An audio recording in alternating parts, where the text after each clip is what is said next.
कोटा वासियों के एयरपोर्ट का सपना आगामी समय में जल्द पूरा होगा। अब तक जमीन को लेकर नए एयरपोर्ट पर काम अटका हुआ था। राज्य सरकार से जमीन मिलने के बाद अब कुछ औपचारिकताओं के बाद एयरपोर्ट का काम शुरू कर दिया जाएगा। ये जानकारी लोकसभा अध्यक्ष ओम बिरला ने शनिवार को दी। उन्होंने बताया कि जमीन वन विभाग की है, ऐसे में डायवर्जन का काम कराना है। इसके अलावा कुछ छोटी मोटी औपचारिकताएं हैं जिन्हें पूरा करने के बाद इसी साल ग्रीन फील्ड एयरपोर्ट का काम शुरू कर दिया जाएगा। उन्होंने कहा कि वैसे तो ग्रीन फील्ड एयरपोर्ट के लिए 2 साल का समय तय रहता है, लेकिन कोशिश रहेगी कि जितना जल्दी काम पूरा हो सके एयरपोर्ट का काम पूरा करवाने की कोशिश की जाएगी। गौरतलब है कि कोटा में एयरपोर्ट शुरू करने की मांग काफी लंबे समय से उठ रही है। अभी एरोड्रम सर्किल के पास पुराना एयरपोर्ट है, लेकिन वहां बड़े विमान नहीं उतारे जा सकते। कुछ साल पहले यहां पर सिंगल इंजन विमान सेवा शुरू भी की गई थी, लेकिन कुछ समय बाद ही वो बंद हो गई थी। एयरपोर्ट शुरू करने की मांग को लेकर शहर में कई आंदोलन भी हुए।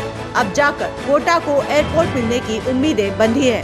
संसदीय क्षेत्र को बनाएंगे आदर्श। बिरला ने कहा कि उनके संसदीय क्षेत्र कोटा बूंदी को आदर्श संसदीय क्षेत्र बनाना है, इसके लिए कोशिश जारी है।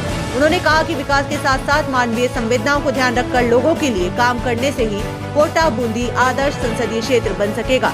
शिक्षा के क्षेत्र में काम, कुपोषण को दूर करने के क्षेत्र में काम समेत अन्य समस्याओं के समाधान को लेकर किस तरह काम किया जा सकता है, इस पर कार्य योजना की तैयारी की जा रही है। गांव के स्कूलों को स्मार्ट स्कूल बनाया जाए, ग्रामीण क्षेत्र में हर व्यक्ति का स्वास्थ्य कार्ड हो, इसके लिए काम किया जाएगा। उन्होंने कहा कि कुपोषण खत्म करने के लिए व्यापक अभियान फरवरी से शुरू किया जाएगा।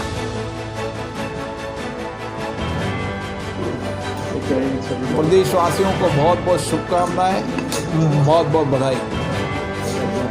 नया वर्ष नए संकल्प के साथ हम सब देशवासी, प्रदेशवासी सामूहिकता के साथ अपने दायित्व को निभाते हुए प्रदेश और देश को प्रगति के नए आयाम पर ले जाएं, समाज के वंचित गरीब व्यक्तियों के जीवन को बेहतर बनाने का काम करें। मुझे आशा है कि हमारे 130 करोड़ लोग सामूहिकता के साथ अपने दायित्व को निभाएंगे तो हमारा देश सबसे अग्रणी राष्ट्रों के अंदर होगा। कोटा बूंदी संसदीय क्षेत्र के अंदर रोड कनेक्टिविटी हो, रेल कनेक्टिविटी हो, उसके लिए पर्याप्त प्रयास किए जा रहे हैं। और देश के अंदर मैं कह सकता हूं कि रोड और रेल कनेक्टिविटी के अंदर कोटा सबसे अग्रिम जिला होगा।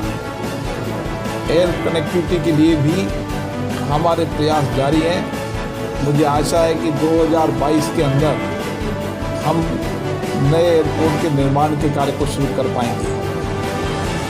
मानवीय दृष्टि से समाज के गरीब वंचित सभी लोगों को समान अवसर मिले, सबके जीवन बेहतर हो, इसके लिए जितनी भी सामाजिक योजनाएं हैं उन योजनाओं के अलावा जनता के सहयोग से और सामाजिक योजनाएं चलाई जाएगी, जिसमें स्वास्थ्य और शिक्षा प्राथमिकता में रखते हुए सब लोग स्वस्थ रहें, सबके बच्चों को अच्छी शिक्षा मिले, संस्कार मिले, और उसके साथ साथ कुपोषण समाप्त करने के लिए भी व्यापक अभियान चलाया जाएगा ताकि हम कुपोषण को पूर्ण रूप से समाप्त कर सकें।